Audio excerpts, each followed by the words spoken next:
The whole thing about making espresso is typically coffee making takes 2.5 to 4.5 minutes. But in this case, every variable becomes that much more important because of the very, very short amount of time. There's so much happening. It's such a volatile process.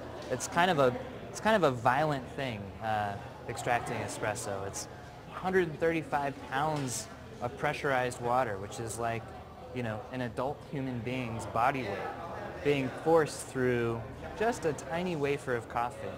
And any misstep by the barista is going to manifest itself in the cup in a very unpleasant way. And the reason is because most people who are preparing it don't give it that sort of respect that it needs.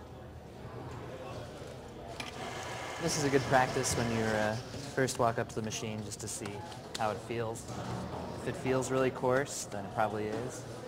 So a lot of times I can make an initial adjustment just by feeling it and going, okay, that's off. All right. Before you ever prepare a shot of espresso, you want to make sure to preheat a cup. So here's my cup. I'm just going to set it under the hot water spigot. I don't want to have my hands down there because I don't want to get burned. I'm going to fill it about 1/3 to 1/2 of the way full. And then I'm just going to set it aside and let it preheat while I prepare my espresso. This is the Porta Filter. And first thing I'm going to do when I pull a shot, especially if there's an old coffee cake in here, I'm just going to knock it out, one tap. And then I want to actually make sure that the basket is clean and dry, because coffee, when it's ground, exposes all of this oil. And as we know, oil and water don't mix. So I want to get rid of the water, allow the oil a chance to do what it does best, which is seal off that little area there. This settles the coffee in, makes sure that it's nice and even. And now I have kind of a loose mass of coffee in the basket. If I were just to tamp that right now, it would be an uneven bed of coffee. There would be uneven density here and here and here. And as such, the water would over-extract the less dense and under-extract the more dense. So what I have to do is redistribute the coffee using my index finger. Next I'm going to tamp. About 30 pounds of pressure, a little polish, wipe it clean, and it's just about ready to go.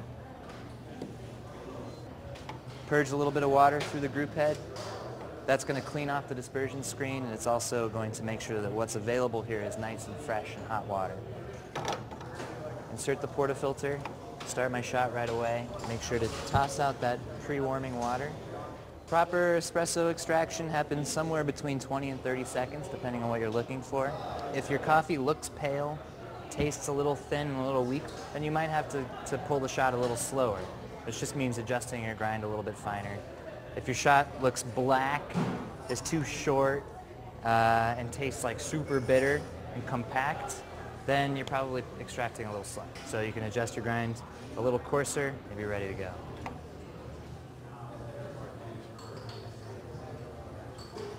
So when I'm done, it should look something like that. 1.5 to 2 ounces of espresso and burnt caramel appearance.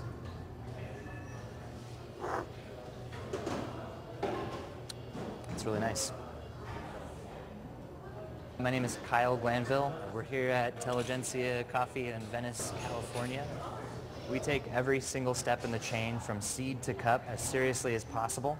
And I think that manifests itself in a great cup of coffee, a different kind of coffee than what most people are used to experiencing. But you can get into coffee like a wine connoisseur would get into wine. It's actually quite easy. And if you come and visit us, then you'll meet a lot of people who are that way, for sure.